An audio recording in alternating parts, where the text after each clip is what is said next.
Good morning. Welcome to Arizona. Michael. Yeah. I don't have pants on.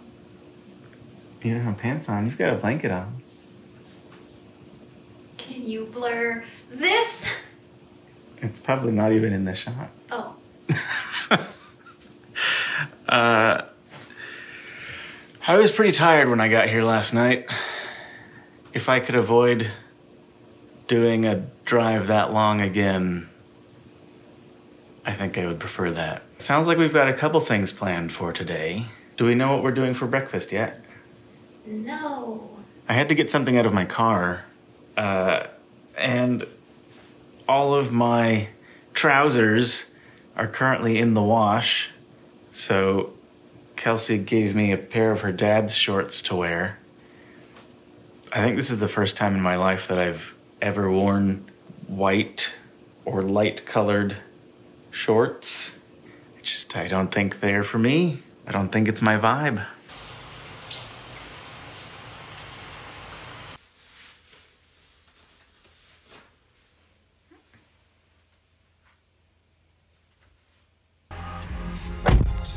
First stop of the day is Potbelly. Gotta satiate my sandwich cravings. We're making plans for tomorrow.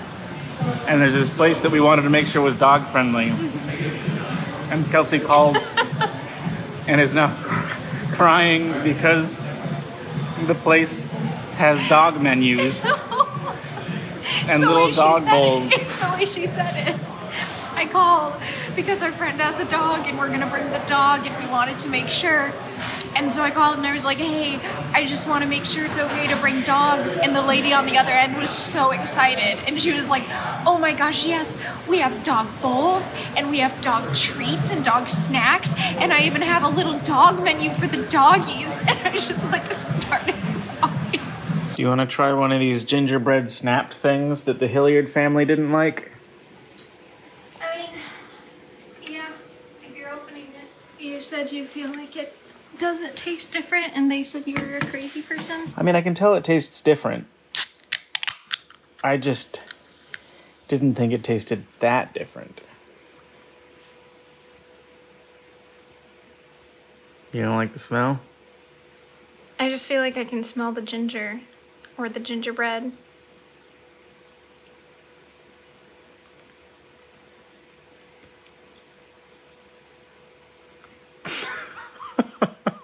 Bad. Kelsey has brought us to Sushi Creek. There it is. How many times have you been here since you got to Arizona? This will be my third trip. Uh-huh. It's really good sushi. It's really good. We got here, our first day here, we went here for lunch. And then I went like a day or two after. And then we're back again tonight, so I can take you in.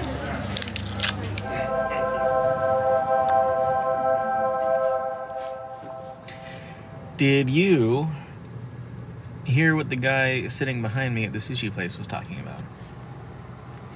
The only thing I heard him say was something along the lines of like, I don't want to rush you, I'll let you take your time. But that's all I heard. He was talking about how he had been trying to buy fake vaccination cards. Are you kidding me? But his fake vax card guy got busted, so he didn't know where he was going to get them now. Oh my gosh, what if you just got like a real vaccination card? These people are expending a tremendous amount of energy to avoid doing something that is probably less effort and is definitely much more beneficial to society. So it's frustrating. I say this to people all the time at work because we get folks. Very recently, my hospital had to have a lockdown because someone threatened to shoot up the place and then came and threatened to shoot up the place over COVID things, over COVID misinformation. These people get their Facebook medical degrees and think they know better than the people who spend 4+ years, 6+ years in school getting degrees to help people in the career of medicine. And they're like, oh, I know better than them. blah, blah, blah, blah. My hospital ran out of body bags at one point. So many people were dying. We ran out of body bags because shipment lines were down and, like, all of the COVID problems. And, like, people, they don't see that. They don't ever get to see that side of it. It's so frustrating. And I do not wish that fate upon anyone. I do not wish anyone has to get COVID, go through COVID, or see someone they love die on COVID. But it is the reality that me and every single other healthcare worker is facing every day when we clock in.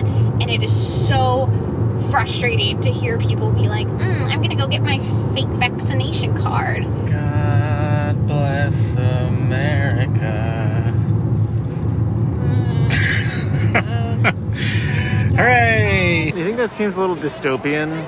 The lights? Integrate. Oh no. You can't not go to a place called Fatty Daddy's. You got some coconut boba. Anyway, we came into Phoenix to go to some show. What's it called? Scribble Showdown. Scribble Showdown. It's with Aaron from Game Grumps, and I adore Game Grumps. And Ross, who used to edit for Game Grumps, and then some other animators, but I'm mostly there for Aaron Hansen. That's the show we're seeing tonight. Someone was like, we need an image that's like 5x1, and they're like, nah, it's fine, just stretch this out. It'll be great. This is the first event that I've been to where they require a proof of vaccination. Apparently, when you bought the tickets, you had to click a thing that was like, yes, I agree to the COVID restrictions. So you had to have proof of your vaccine, which was our little card, or you had to have a negative test within 72 hours. And it made you agree to it like 3 times when you bought the tickets. It was like, do you approve? Yes. Are you sure? Yes. Okay, just reminding you. And there's several families out there who are throwing some Karen fits about like, I didn't know I needed this. I want my money back right now.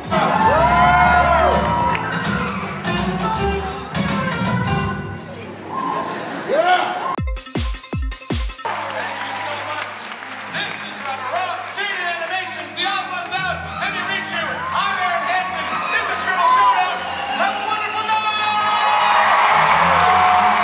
Did you have a good time? I didn't have a bad time by any means. I guess I went in with pretty low expectations because I like Game Grumps. Scribble Showdown is like more for animators. Sure. Which I am not, and the only person I follow religiously in there was the host, who didn't really participate. I feel like we were at least entertained? Well, I'm trying to think of the level. Moderately. Okay. I'd say we were How many moderately. stars would you give it? 3. 3 stars. 3. There were some good 4-star moments, Yeah. but I think agree. the overall experience was 3. I thought it was pretty cute. Oh, you liked it? I thought it was a cute idea. And there were some clever things that happened. Yeah. I'd also give it 3 stars. Yeah. Yeah, I wasn't by any means disappointed.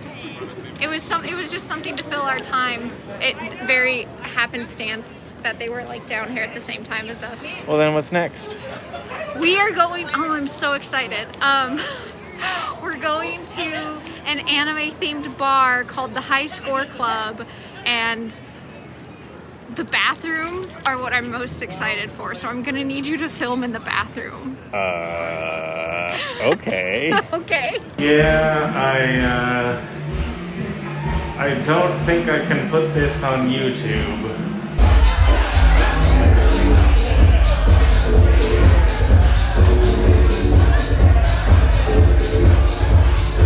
Why in God's name does the speedometer in this car go to 140 miles per hour? There's just like only 2/3 of that real estate is ever going to get used. It's kind of silly. You want to use the 140? If you want to go 140 miles per hour right now, be my guest. Oh, we're in sport mode? We're in sport. If you change it to eco, does the speedometer change to something more reasonable? No, it's still 140. It's just going to be a slow climb to 140. Huh. That's weird. Kelsey and I got home like, I don't know, 3 hours ago, something. I've been working on video stuff since then and getting kind of stressed out about how much work I have to do and how much time I've not had to do work over the last week. When I planned this trip out, I was making sure to set aside about 4 hours every day to edit video. And making sure that happened meant that I wasn't planning too many things to do on any given day, and I wasn't planning to drive too much on any given day. All of that kind of went out the window when my tire exploded because I had to spend time addressing that situation that night and the next day, and that put me behind on my trip in the first place. And then when I got to Utah, I felt like I had to spend time delivering food to make money, to buy gasoline, and then suddenly not having a stop in between the Salt Lake area and the Phoenix area meant that I had to spend all of yesterday just driving. So there's just been a lot of stuff that's gotten in the way of being productive. And now that I'm in the presence of Kelsey, I have a really hard time saying no to her. When she bats those eyelashes and says, do you want to go to dinner? Do you want to go to a movie? You can't say no.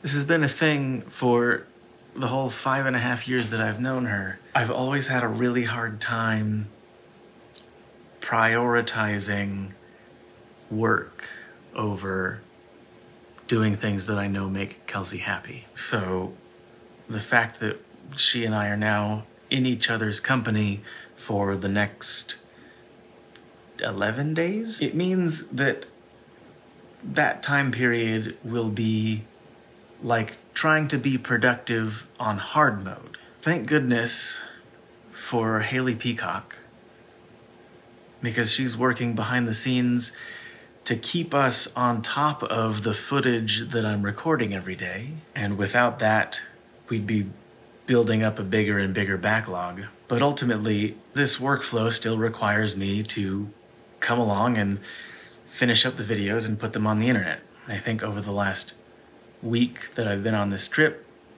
only one video has gone live so far. So,